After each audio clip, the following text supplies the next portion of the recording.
What if the most profound piece of art you ever encountered was made by someone or something that didn't even know it was creating? What if beauty wasn't born from skill or ambition, but from the instinct to move, to survive, to leave a trace in the world simply because you were here? This incredible true story will take you from the frozen edges of the New Mexico desert into a place where grief and wildness converge, and where the unlikeliest artist left behind marks that would restore one woman's faith in both creation and herself. It begins not with applause or gallery lights, but in the thin, brittle air of a high desert winter, where survival and silence often go hand in hand. That winter was the coldest in nearly 20 years.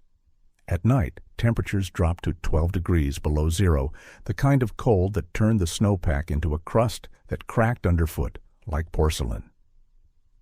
Wind from the Sangre de Cristo Mountains rolled down the slopes in unbroken sheets, carrying the faint metallic scent of ice. It wasn't weather you lingered in without a reason, and it wasn't a season that forgave mistakes. Every living thing moved deliberately, conserving its heat and its energy. Out here, life was measured in calories and caution. Bobcats, solitary and fiercely territorial, hunted during the dim hours of dawn and dusk to avoid both human disturbance and competition from coyotes. Even in these harsh months, they could leap nearly 10 feet in a single bound, their hind legs coiled with quiet power, and their tufted ears swiveling toward the smallest rustle beneath snow. Inside her adobe home on the outskirts of Taos, Mara Calderon worked in the dim warmth of her studio.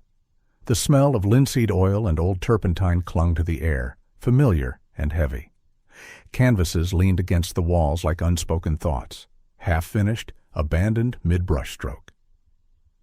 She hadn't completed a painting in almost a year, not since the climbing accident that took her younger sister Alma from the world and left Mara hollowed out, her once effortless creative energy brittle as frost. Her life had narrowed into a rhythm that required little decision-making. Coffee at the kitchen table, mornings teaching an occasional class at the Taos Art Center, evenings spent staring at a blank canvas as the sun went down behind the mountains. Even her breathing seemed quieter these days, as if any sound might disturb the fragile balance she'd built to keep moving forward. The workshop sat 20 yards from the main house, an older building her father once used for woodworking, now mostly for storage. Its roof sagged slightly under the weight of snow, and a broken pane in the north-facing window let in gusts of frigid air. She hadn't stepped inside in months. There was nothing she needed there, and it was colder than the outside air. Still, she passed it every day on her way to check the mailbox, boots crunching through the drifts, the pale sun, low and sharp, in the sky. It was during one of those walks, just after a storm had cleared, that she noticed the tracks. They were larger than a house cat's, each one ending in a subtle teardrop shape where the claws had remained sheathed, a feline signature. The stride was steady, purposeful, winding in from the sagebrush and slipping into the shadow of the workshop. She paused, her breath visible in the thin light, eyes following the trail until it vanished under the warped wooden door. Something about the clean edges of the prints, the confidence of the path, made her think of brushstrokes laid down with certainty. She told herself it could be anything, a neighbor's outdoor cat, a stray moving through. But in the back of her mind, she knew the proportions, the width of the pad impressions. Bobcat. The high desert didn't often let you see its wild residents up close. Even a brief sighting was rare, a tail flick disappearing into juniper, a silhouette against the ridgeline at dusk. Yet here was proof that one was closer than she'd realized, sheltering in the space her father had built with his own hands. She stood there longer than she meant to, listening to the small, shifting sounds of winter, the distant creak of ice on the river, the soft ticking of cooling wood on the porch. The wind shifted, carrying with it a faint scent she couldn't quite place, earthy, sharp, and alive. She felt, inexplicably, that the workshop was not empty, that the air inside it was warmer than the outside, only because it was being shared by another breathing thing. She didn't open the door. Not that day. Instead, she walked back to the house with her shoulders hunched against the wind, her mind tracing the pattern of those paw prints over and over again, the way she might study a line of paint and wonder what the next stroke should be. The thought stayed with her into the night, long after the wind died and the snow began to fall again. Something was out there, moving with purpose through the frozen landscape, leaving marks that would vanish by morning. She didn't know why, but that fact felt important. Important enough that, for the first time in months, she went to bed thinking not about what she had lost, but about what might be waiting just beyond her door. The morning after the snowfall, the world seemed muffled, as if the desert itself had taken a breath and was holding it. Light spilled over the Sangre de Cristo peaks in thin bands of gold, laying across the white crust like paint on textured canvas. In the stillness, the sound of her own boots breaking the icy surface felt almost intrusive to Mara. The cold had sharpened overnight. Even the air seemed to resist movement. From the window above her studio's workbench, she could see the juniper and pinon trees bending slightly under the weight of snow. Beyond them stretched the open sage flats, where the wind carved delicate scrolls into the drifts. A magpie landed on the fence post, its black, feathers catching the sun in iridescent flashes. Everything seemed poised, suspended in that rare kind of high desert morning where time itself felt slower. She stood at the window with a mug of coffee, letting her gaze follow the patterns in the snow. The bobcat's tracks were still visible, though softened at the edges by the night's powder. They led from the edge of the sagebrush across the open yard and disappeared once again beneath the warped wooden door of the old workshop.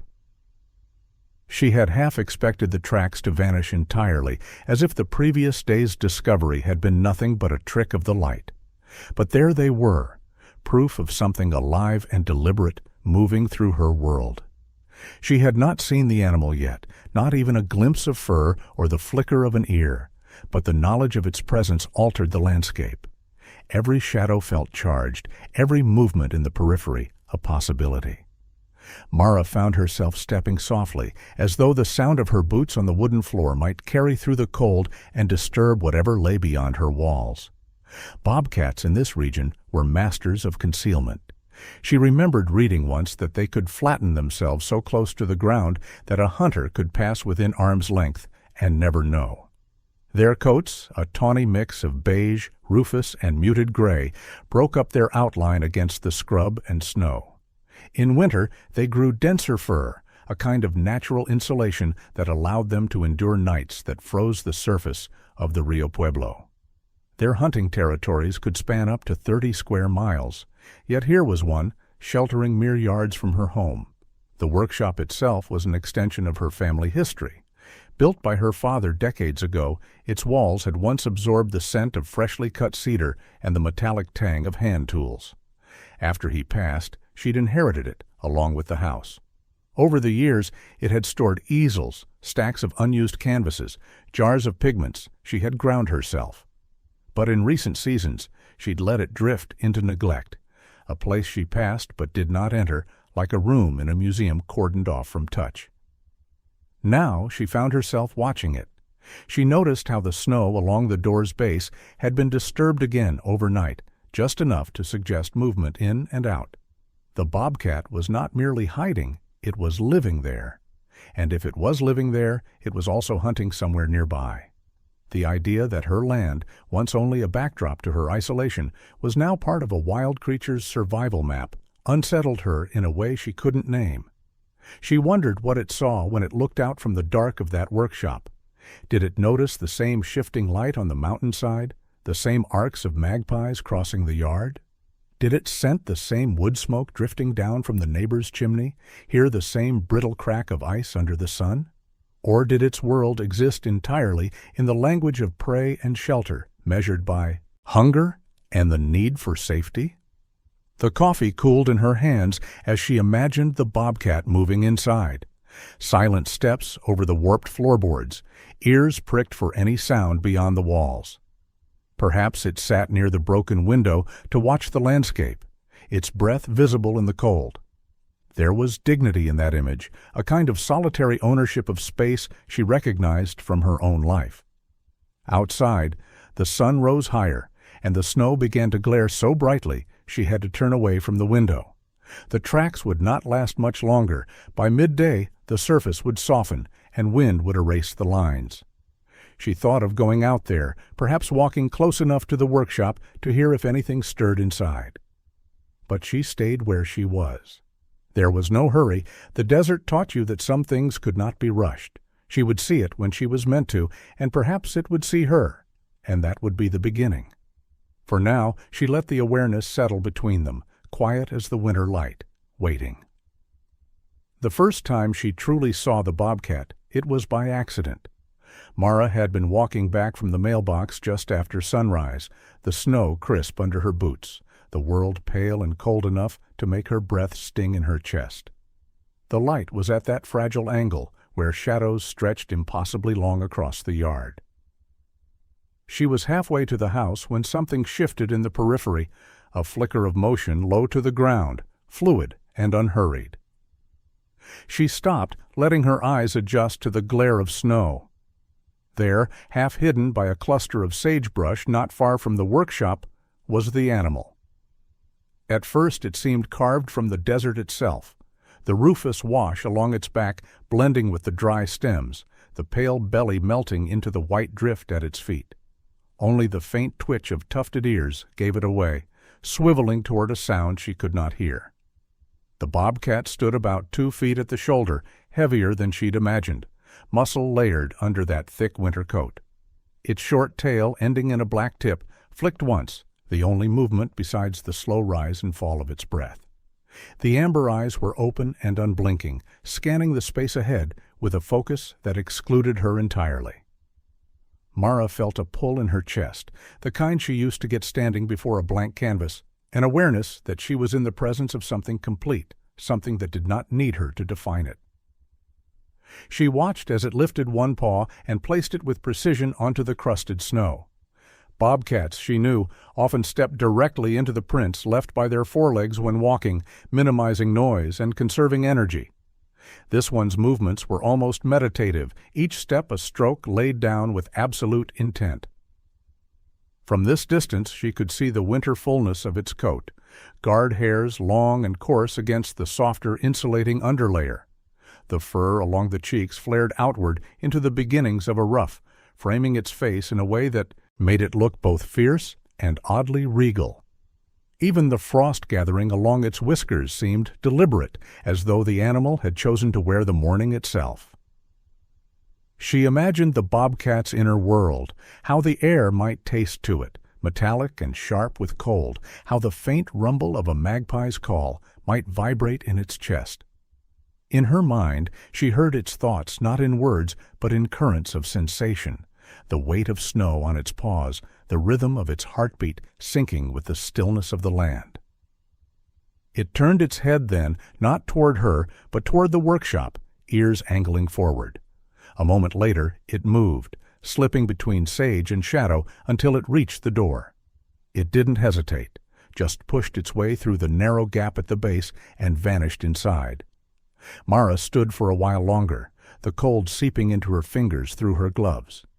She realized she'd been holding her breath.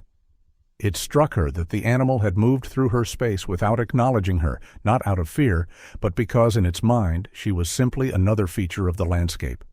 Immobile, unthreatening, irrelevant. Back in the studio, she found herself sketching without thinking. The pencil traced the curve of the bobcat's spine, the angle of its hind leg mid-step, the thick set of shoulders. She added the black ear tufts last, those tiny flags that seemed to catch every change in the air. It was the first time in months she'd drawn something from start to finish in one sitting. That night, she lay awake listening to the wind and thought of the workshop. She pictured the bobcat stretched out in the shadows, paws tucked under its body, breathing slow. Out here, survival was not a frantic scramble, but a measured dance with scarcity, knowing when to move, when to wait, when to claim shelter. It had chosen that place, and for reasons she couldn't quite articulate, the knowledge filled her with a strange, quiet pride. The next morning, before the sun had fully cleared the mountains, she returned to the spot where she'd first seen it. The snow was marked with new tracks crisscrossing the yard in graceful arcs. She crouched down to examine them, noting the asymmetry in the front and rear pad impressions, the absence of claw marks. Even here, in something as simple as a footprint, there was precision. It occurred to her that perhaps this was the bobcat's art, these ephemeral lines drawn across a canvas of snow, visible for a moment before wind and sun erased them. The desert was full of such signatures, a branch scar on the trunk of a cottonwood, the spiraled burrow of a pack rat in the dust, the irregular stitch of rabbit tracks vanishing into the brush. They were all marks of existence, left without audience or intent, yet somehow complete. As she straightened, the sun struck the sagebrush in a way that made every frost crystal flare like glass. For the first time in a long while, she found herself smiling without forcing it. There was something in the presence of this silent sovereign that made the air feel different, sharper, more worth breathing. And though she hadn't yet touched a brush to canvas, she felt the faintest stirring of color returning to her life. 2 days passed before she saw it again, and when she did, the sight pressed at her chest in a way that felt almost physical. It was early afternoon, the kind of pale winter light that makes the snow look like paper under a thin wash of gray. Mara had been carrying firewood from the stack by the porch when movement at the edge of the sage flats caught her eye. The bobcat was there, emerging from between the juniper shadows, its body low and measured. Even at a distance she could see the subtle difference, the way its flanks seemed sharper, the clean winter fullness diminished. The wind shifted, and she caught the faint scent of something dry and animal, mingled with the sharpness of snow. The bobcat's head hung slightly lower than she remembered, and its stride was more deliberate, as if conserving not just energy, but will. She knew enough about predators in winter to understand what this meant. Food was scarce, the rabbits and ground squirrels were hidden deep in burrows, and birds were unpredictable, scattering at the slightest motion. She stayed very still, watching as it moved across the open yard, each pawfall leaving a neat oval in the crust. When it paused, she noticed a thin dusting of snow caught in the fur along its ribs, where the coat no longer seemed to fully disguise the contour of bone. Hunger doesn't always show itself in dramatics. Sometimes it's in the slow lowering of the head, the longer pause between steps, the way breath seems to linger in the cold air. Mara's mind drifted to the article she'd read years ago about bobcat survival in the Southwest. They were ambush hunters relying on short bursts of speed rather than endurance. A successful hunt often came down to the timing of a single pounce, and in winter a missed strike could mean days without a meal. Their bodies were built to withstand lean periods, converting stored fat with efficiency, but even that had limits. The bobcat veered toward the workshop, its ears flicking at some sound she couldn't hear. When it reached the door, it hesitated, not in fear, but as if weighing whether to expend the effort to squeeze through the gap. Then it slipped inside, the movement silent and fluid, and the yard returned to stillness. She stood with the piece of firewood in her hands until the cold bit through her gloves. There was no law against leaving food for a wild animal, not here, but she knew the arguments.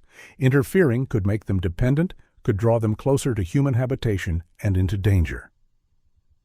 Predators that lost their wariness sometimes paid with their lives. Yet as she stacked the last of the wood, she couldn't shake the image of those ribs under fur, the measured slowness of its walk.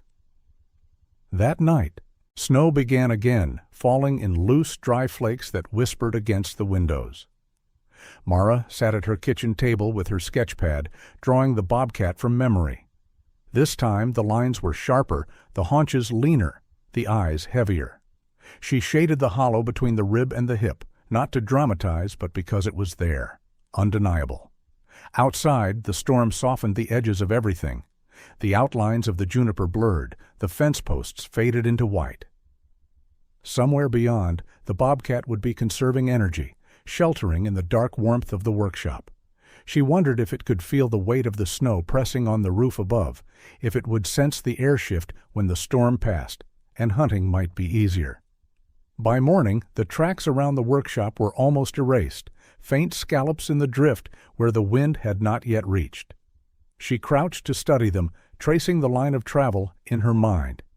The stride was shorter than before, the back paws landing a little behind the front ones. She imagined the muscles coiling, the pads pressing into snow, the soft release of breath each time it stopped to listen.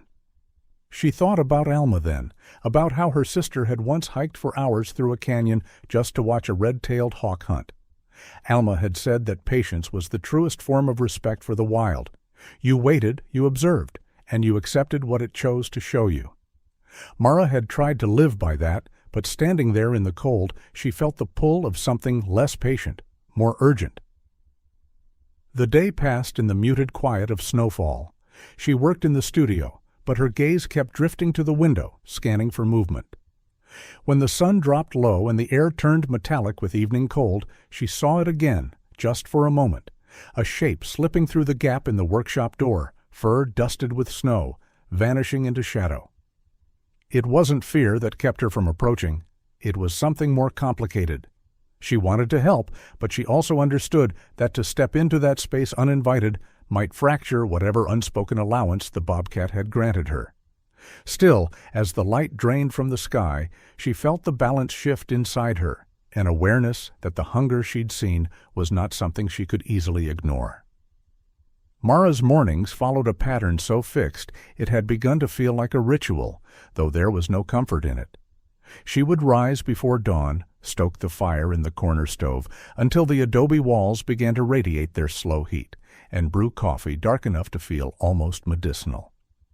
The studio was always her first stop, not because she intended to work, but because she couldn't quite let go of the habit of being near her materials. The space bore the smell of long-dried oils and the faint metallic tang of turpentine, layered over with the cool, mineral scent of plaster walls. Canvases stood like silent witnesses against the north wall, some blank, others scarred with half-finished strokes she could not bring herself to complete. The light from the east-facing window was clear and clean at this hour, spilling across the floorboards in long golden shapes. Yet it touched nothing she felt worthy of showing anyone. Not anymore. It had been 11 months since the accident.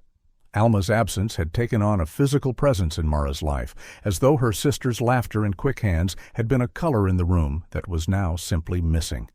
They had painted together for years, their work feeding off each other's rhythm. Alma's pieces had been bold, impulsive, full of lines that dared you to follow them. Mara's own had been more measured, layered with quiet details that revealed themselves slowly. Together, they'd created something neither could have made alone. When the news came, a climbing rope snapped in a sudden gust, a fall no one could stop. Mara's world had narrowed to the small circumference of what she could bear to touch. Brushes stayed in jars. Canvases remained untouched. She taught a few classes to keep the bills paid, smiling at students while feeling nothing inside. The art community in Taos had been kind in that awkward way people are when they want to help but don't know how. Invitations to gallery openings arrived and went unanswered. She'd chosen to stay in her father's house on the outskirts for its quiet, the way the land seemed to hold its own silence without asking for anything in return.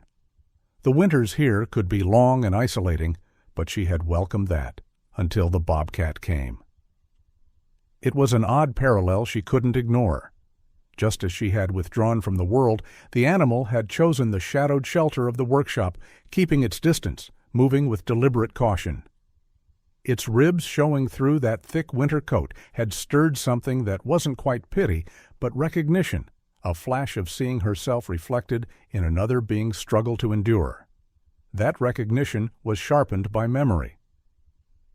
Years ago, Alma had convinced her to join a wildlife tracking workshop led by a local naturalist.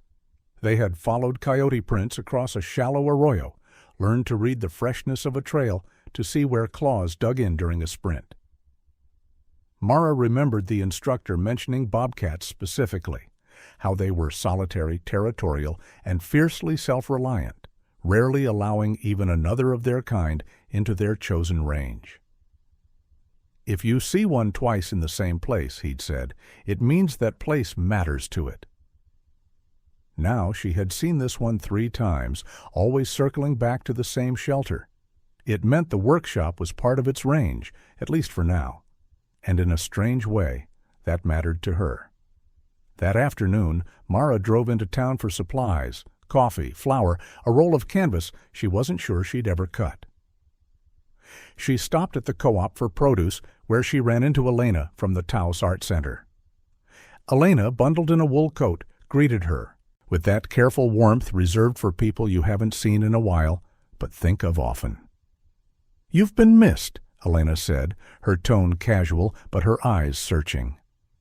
"We've got an open studio day next month. No pressure, but—" She trailed off, leaving the invitation hanging. Mara smiled faintly, promising nothing. She didn't mention the Bobcat. She wasn't ready to turn it into a story for someone else's ears. It was still too new, too much her own. By the time she returned home, the light was thinning into the long shadows of late afternoon. She carried the groceries inside, but her gaze kept sliding toward the workshop. There was no movement, no sound, just the sagging roof under its layer of snow, the warped door holding whatever might be within. Inside, she unpacked her things and set the roll of canvas in the corner. She stood looking at it for a moment, the pale curve of it against the wall. She thought of the Bobcat again, of its deliberate steps through the snow, the way it had seemed to fit perfectly into the landscape, yet remain apart from it. She knew enough to keep her distance, to respect its wildness. But she also knew that something had shifted. The animal's survival felt oddly linked to her own, not in a literal way, but in the sense that both of them were navigating a winter that went deeper than the season. As the last light drained from the sky, she lit the stove and settled into the quiet. Somewhere outside, beyond the walls of her home, the Bobcat was breathing in the cold air, holding its place in the dark. And for reasons she could not yet explain, the knowledge of that felt like a kind of company. The first true acknowledgement between them came without movement, without sound, only the shared act of watching. It was late afternoon, the kind of winter light that thins into silver long before sunset. Mara had been at her kitchen table, a cup of tea cooling in her hands, when something in the yard shifted. She turned her head, and there it was, standing just beyond the low split-rail fence that marked the edge of the property. The Bobcat was still, its body angled toward the house, head lifted slightly. It wasn't approaching, but it wasn't retreating either. The snow under its paws was unbroken, untouched by human footprints. Its breath hung in pale ribbons in the air, dissipating quickly in the sharp cold. Mara stayed where she was, her own movements reduced to the smallest possible gestures. Through the glass she could see the fine details she'd only guessed at before, the delicate rosette spots along the flanks, the faint shadowing beneath the eyes that gave its face a perpetually alert expression. Its fur was dusted with frost, not enough to weigh it down, but enough to catch the light, like scattered mica. The animal's gaze moved, not directly to her eyes, but somewhere close, as if marking her presence while still keeping the rest of the landscape in its periphery. She thought of the way predators measure the world, their vision tuned not just to shape, but to movement, their ears swiveling independently to track multiple sounds at once. Bobcats were known for their exceptional hearing. They could detect the rustle of a mouse beneath 6 inches of snow. Now those tufted ears angled subtly forward, catching some note in the wind that Mara couldn't hear. She realized her tea had gone cold, but she didn't want to break the moment by shifting her weight or looking away. It felt fragile, as if it could be dissolved by something as small as a sigh. Then, without hurry, the Bobcat turned its head toward the workshop. It began to move, steps slow, measured, each hind paw landing perfectly in the print left by the forepaw. This direct register gait was a hallmark of its kind, an efficiency of movement that minimized noise and energy loss. Even in this simple walk, there was a precision that felt almost ceremonial. When it reached the warped wooden door, it paused, nose testing the air. Mara thought she saw the muscles ripple beneath the coat, the faint lift of fur along its shoulders as it scented the entrance. It did not go in immediately. Instead, it looked back, not at her exactly, but toward the house, as if acknowledging her awareness before slipping into the shadow beyond the doorway. The whole exchange had taken less than 2 minutes, but it left the air in the room altered. Mara set her cup down, her fingers tingling, not from cold, but from the strange hum of being seen, even in such a guarded way. That evening, she found herself at her work table in the studio, sketchpad open. She drew the angle of its head when it had looked toward her, the set of its front legs braced against the snow, the compact weight of its body balanced on those powerful hindquarters. She let her pencil linger on the texture of the fur, shading where frost had clung along the spine.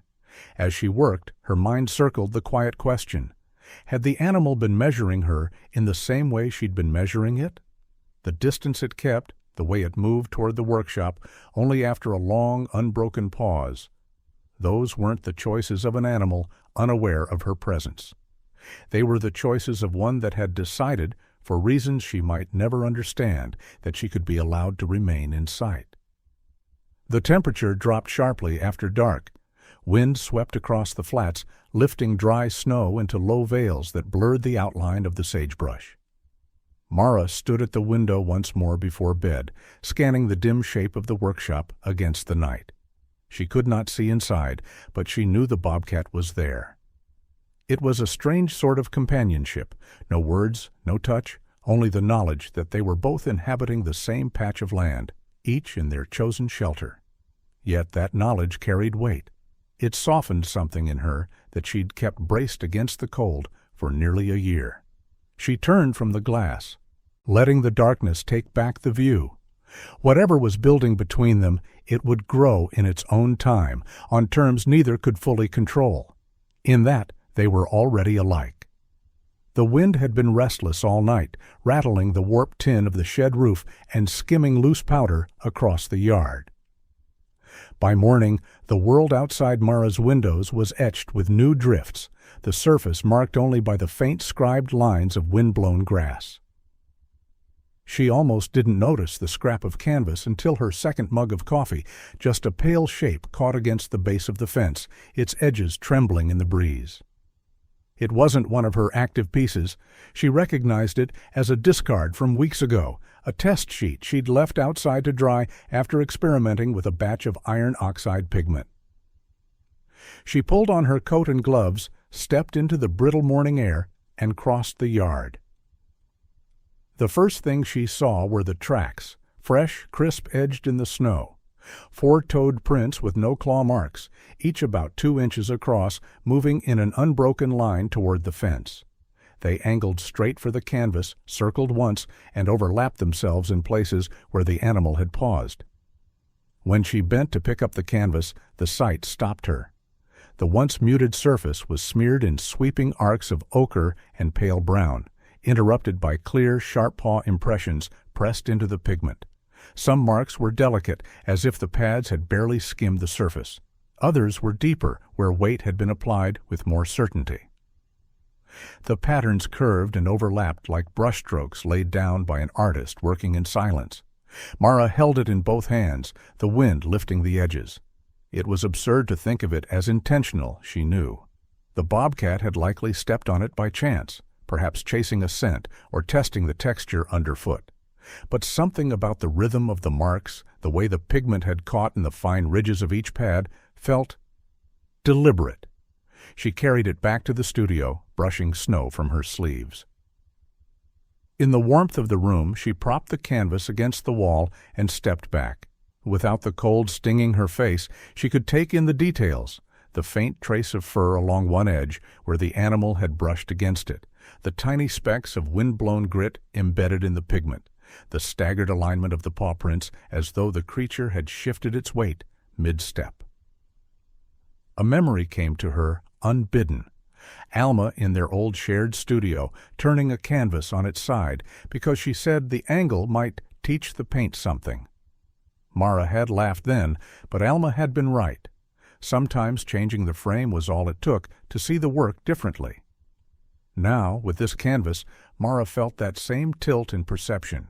She imagined the bobcat moving across it, the pads flexing as they met resistance, the transfer of pigment from ground to paw to fabric.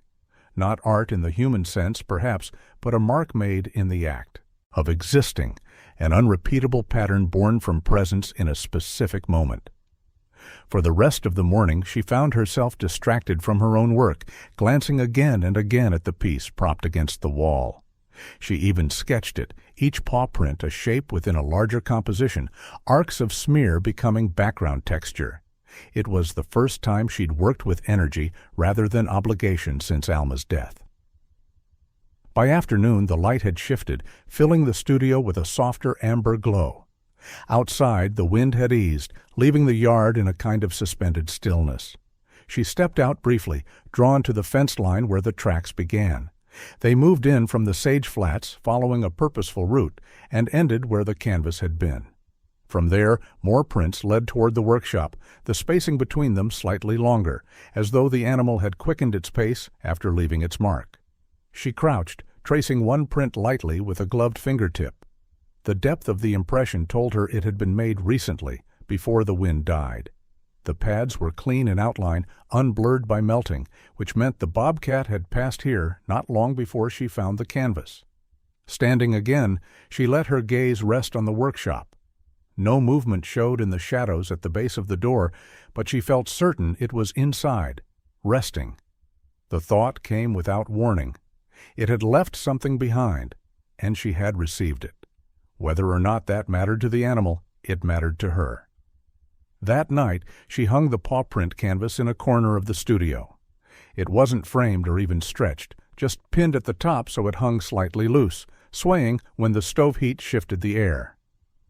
She sat across from it with a glass of water, studying the interplay of color and shape until her eyes blurred. The piece didn't speak in words, but it carried a presence, wild and unself-conscious, yet precise in its own way. It reminded her that creation could come from movement alone, from the simple act of crossing a space and leaving evidence that you'd been there. For the first time in a long while, she felt not just the ache of missing what she had lost, but the faint, surprising pull toward what might still be found.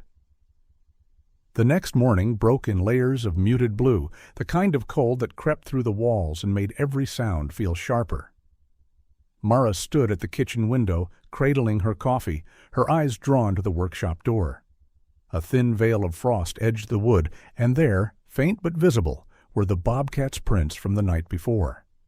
They led in from the flats, paused just outside the door, and then disappeared inside. She'd slept uneasily, waking more than once to the sound of the wind shifting through the sage. Each time she'd pictured the animal out there, moving silently under the moonlight. The image had lodged itself in her mind, not just of the bobcat surviving the winter, but of it choosing to make its rounds here, where her life unfolded in parallel behind the glass. By mid-morning, the sun had risen enough to throw a brittle glare across the snow. Mara pulled on her coat and stepped outside, the cold biting instantly at her cheeks. She didn't go to the workshop right away. Instead, she walked toward the stack of scrap materials near the side fence, rolled canvas, warped boards, an old crate of pigments, too unstable for indoor use. From it, she pulled a length of coarse muslin and a shallow tin tray that had once held leftover paint washings. Back in the studio, she filled the tray with a thin wash of earthy pigment, enough to tint but not to overwhelm. She hesitated before carrying it out into the yard. This was the line she'd been circling for weeks, to place something intentionally in the bobcat's path, not as bait, but as invitation.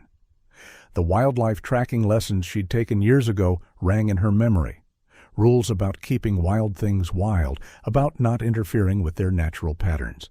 But she thought, too, of Alma's voice saying, "Sometimes you don't change the story, you just offer it another thread." She set the tray near the south side of the workshop, angled so that if the animal came or went along its usual path, it might step through. The strip of muslin she laid several feet away, weighed at the corners with stones, just close enough to catch whatever pigment clung to the pads afterward. She worked quietly, mindful not to disturb the silence with anything abrupt. Once everything was in place, she retreated to the house, resisting the urge to linger at the window. She busied herself with small tasks, tidying brushes, grinding a small batch of ochre pigment for her own work, but her attention kept drifting back to the yard. The hours passed in slow increments. Shadows lengthened across the snow, and the air took on that stillness that came just before dusk. It was then, with the light softening to amber, that she saw movement at the edge of the flats. The bobcat emerged from the sage, its coat catching the last of the sun. It moved with the same precision as always, pausing now and then to listen, the muscles along its shoulders shifting beneath the fur. When it reached the workshop, it didn't go directly to the door. Instead, it circled slightly, enough to bring it toward the side where the tray lay. Mara's breath caught as it stepped forward. One paw pressed into the shallow pigment wash, then another. There was no hesitation, no visible awareness of what it had done. The animal moved on, pads darkened faintly by the tint, and crossed the short distance to the muslin. It stepped onto the fabric, its weight transferring color in soft, imperfect impressions. The prints formed a staggered path across the length before the bobcat angled toward the door and slipped inside. She stayed very still, the scene playing over in her mind. She hadn't lured it, hadn't coaxed it closer than it chose to come. She'd simply placed something in the path it already walked, and it had left its trace in passing. When darkness fell, she went out with a lantern and gathered the muslin. The pigment had dried to a muted rust, the paw prints softened, but still clear in their arcs and spacing. She carried it back to the studio, laying it flat on the work table. Under the lamplight, it looked almost like a fragment of some ancient textile, patterned with signs whose meaning was half lost to time. As she studied it, she realized the act of preparing for this moment had shifted something in her. She had crossed the boundary between observer and participant, not in a way that claimed the animal, but in a way that acknowledged they now shared an unspoken collaboration. In the quiet that followed, she felt the weight of the choice she'd made. There was no undoing it now. Whatever happened next would belong to both of them. The next morning, a pale fog clung to the sage flats, softening the edges of the world. From her kitchen window, Mara could barely see the outline of the workshop. The light was diffuse, the air so still that even the faintest movement stood out. She had not planned to approach that day, but something about the quiet called her outside. She pulled on her boots and coat, stepping into air that tasted faintly of frost and wood smoke. Each step toward the workshop seemed to compress the distance between them, though she knew the bobcat could be inside, listening to her approach long before she reached the door. The gap at the base of the door was just wide enough to pass her hand through, but she didn't. Instead, she paused, letting her breath settle into the silence. From somewhere inside came the faint scrape of claws on wood, a shift in weight, not a threat, more like a sleeper changing position. The sound was impossibly soft, but it reverberated through her like the low thrum of a note struck in a still room. Carefully, she placed a shallow ceramic dish just inside the shadow of the doorway, filled with water warm to take the chill off. She set it down slowly, her movements measured, so the sound of the ceramic against the wood was barely audible. She stepped back, settling into a crouch a few feet away, waiting without expectation. At first there was only silence, then a slight change in the quality of the shadow. The bobcat emerged into the sliver of light, head low, eyes fixed not on her, but on the dish. Its body was taut but not tense, the kind of readiness that could dissolve into retreat or continue forward depending on the smallest cue. Mara kept her gaze steady but unfocused, remembering from the tracking course how direct eye contact could read as challenge. She noticed details she hadn't seen before, the faint scar tracing the fur along the left flank, the way the whiskers flared slightly as it tested the air, the darker streaks that ran from the eyes down to the edge of the muzzle, a natural camouflage that broke up the shape of the face. It stepped forward, the pads landing in their precise, deliberate rhythm. Each movement was an equation solved in silence, distance, sound, scent, balance. When it reached the dish, it lowered its head and drank, the movement smooth and economical. The sound of its tongue lapping the water was impossibly soft, almost part of the air itself. Then, without warning, it turned slightly toward the far wall, where an old canvas leaned forgotten against a stack of lumber. It brushed against it in passing, the arc of its back leaving a faint trail of dust disturbed along the surface. It paused, then lifted a paw and placed it squarely on the bottom edge, as though testing its texture. The pigment traces from yesterday's muslin experiment were still faintly visible on the pads, and the mark it left was a ghost of that color, a muted echo of the print it had made outside. Mara's heart beat faster, though she didn't move. It was not a performance. The bobcat seemed entirely absorbed in its own purposes. After a few moments, it turned away, slipping back into the darker recess of the workshop, body vanishing in pieces. First the head, then the shoulders, then the ripple of tail disappearing into shadow. She stayed crouched for a while, staring at the faint mark on the canvas. It was barely there, but she knew it was real. In that moment, the workshop no longer felt like an abandoned space. It had become a place of exchange, quiet, tentative, but shared. Later, back in her studio, she leaned the marked canvas against the wall beside the muslin from the day before. The two pieces seemed to speak to each other, the prints like fragments of an alphabet she was only beginning to learn. She found herself imagining the sequence of events from the bobcat's perspective. The cool weight of its body in the shadows, the pull of thirst drawing it forward, the feel of rough canvas beneath its paw. The fog lingered into the afternoon, holding the yard in a muted glow. Mara returned to her window more than once, scanning the workshop, not for movement, but for presence. She didn't need to see the bobcat to know it was there. The air itself felt shaped by its nearness. And in that quiet, she realized the nature of their connection had shifted again. She was no longer only watching from a distance. She had stepped into its world, and it had stepped, however lightly, into hers. The thaw began so slowly that at first Mara mistook it for a trick of the light. The snow still lay in shadowed hollows, but along the south-facing slope behind the house, the sagebrush roots were pushing through in dark, wet rings. The air no longer held that brittle sting in the mornings. Instead, it carried the faint scent of damp earth and the soft crackle of ice loosening its grip on the land. She noticed changes in the bobcat, too. It moved with more fluidity now, the stiffness of hunger replaced by an ease that came from regular meals. Meals it must have found in the awakening desert. The once prominent ridges along its ribs had softened beneath a fuller coat, and the set of its shoulders seemed less guarded. When she caught sight of it in the yard one morning, the fur along its face glistened in the sunlight, each hair holding the faint sheen of health returning. That day, she decided to work with the studio door propped open, letting the warmer air spill inside. From her table, she could see the workshop at an angle, its weathered boards brightening under the sun.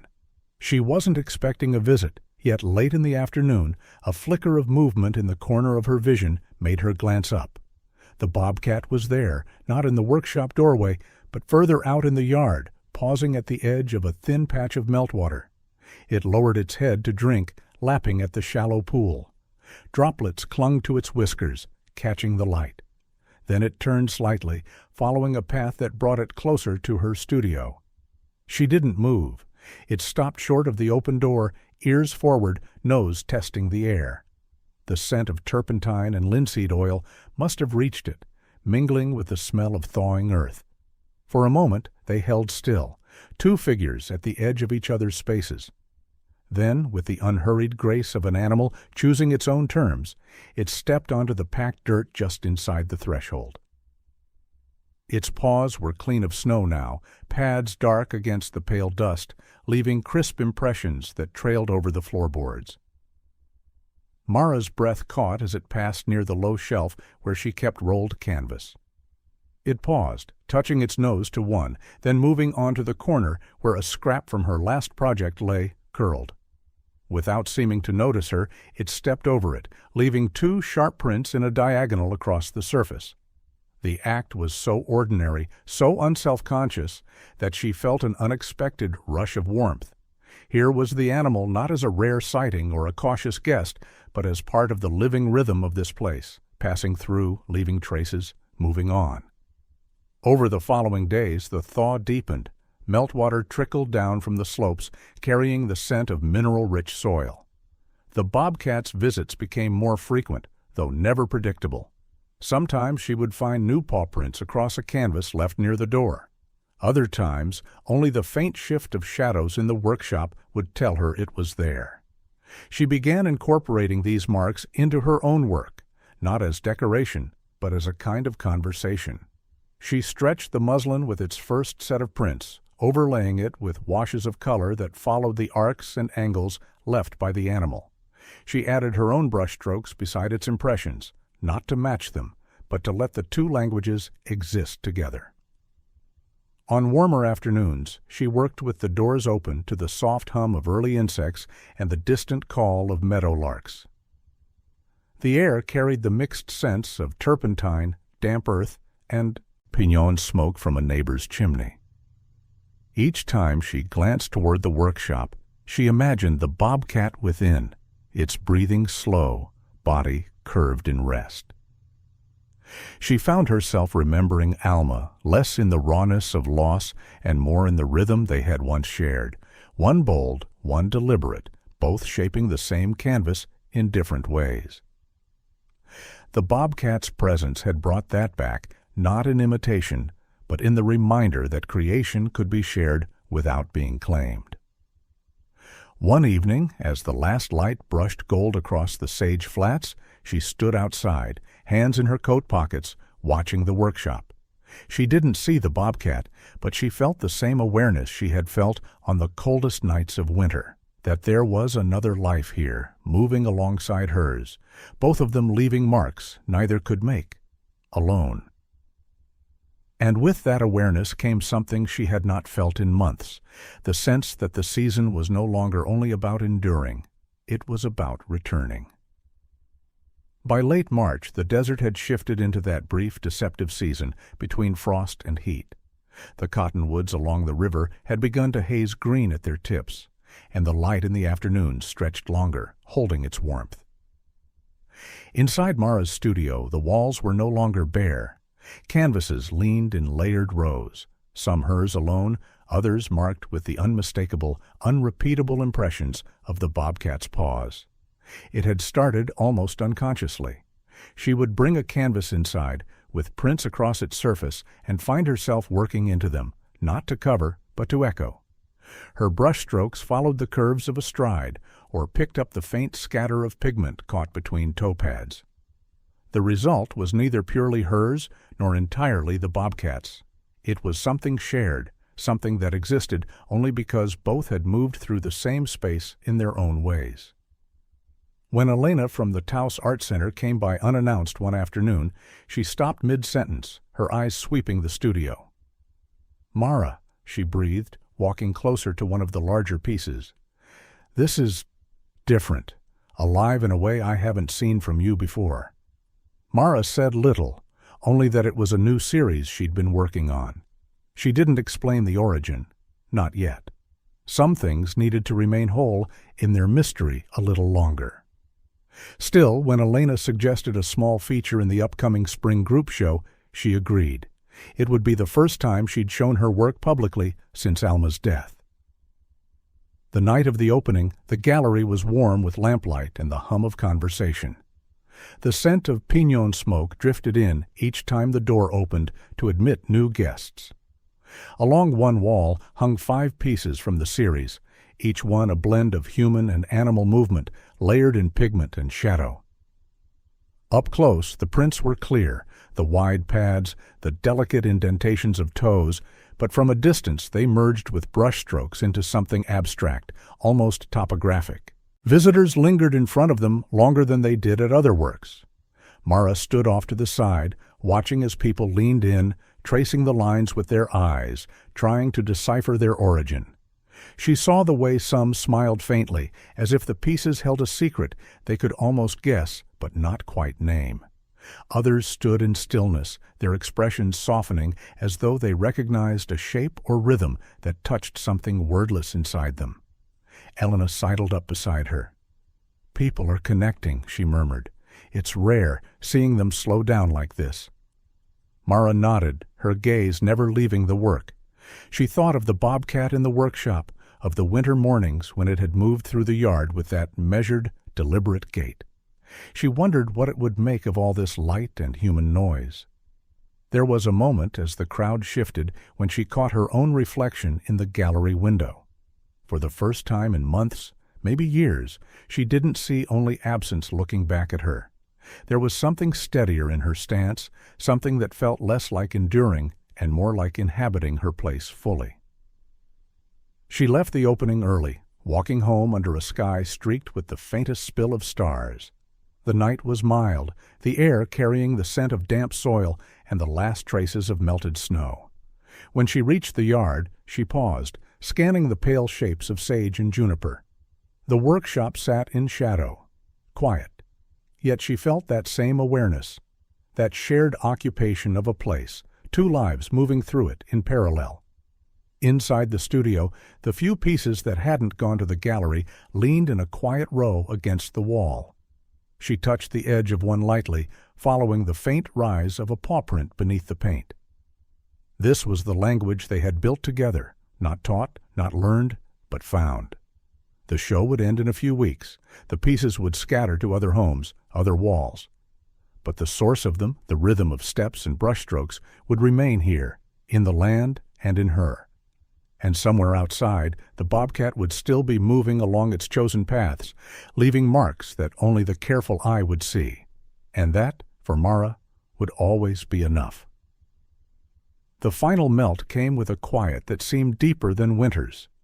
The air was soft with the scent of wet sage and sun-warmed pinon bark, and the ground, once a hard white crust, now yielded underfoot. Streams carved themselves through the flats, glinting in the afternoon light before vanishing into the arroyo. It was on one such afternoon that Mara saw her again.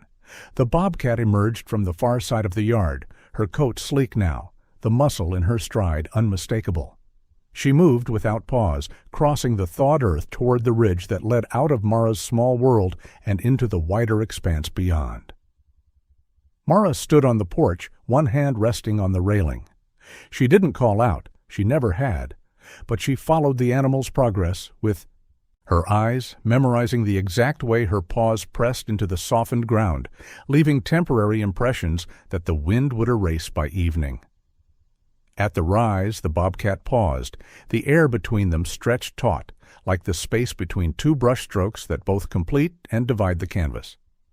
Then, slowly, she turned her head. The amber gaze met Mara's from a distance too far for detail, but close enough for recognition. It wasn't gratitude. Wild things didn't trade in that currency. It was simply acknowledgement, a final note in the unspoken conversation they had been having for months. And then she was gone, slipping over the ridge into the juniper shadows, her form breaking into pieces of movement, and then into nothing at all. Mara stayed on the porch long after, the sun dropping lower, shadows stretching over the yard. She thought of the paw prints on canvas, of the nights when frost coated the workshop roof, of the slow shift from caution to presence. The collaboration had ended as it began, on the bobcat's terms, but it had left her changed.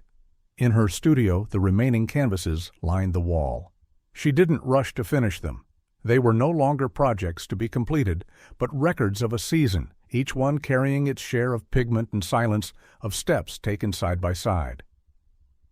She understood now that the real work hadn't been the art itself, but the space she'd made to allow it to happen.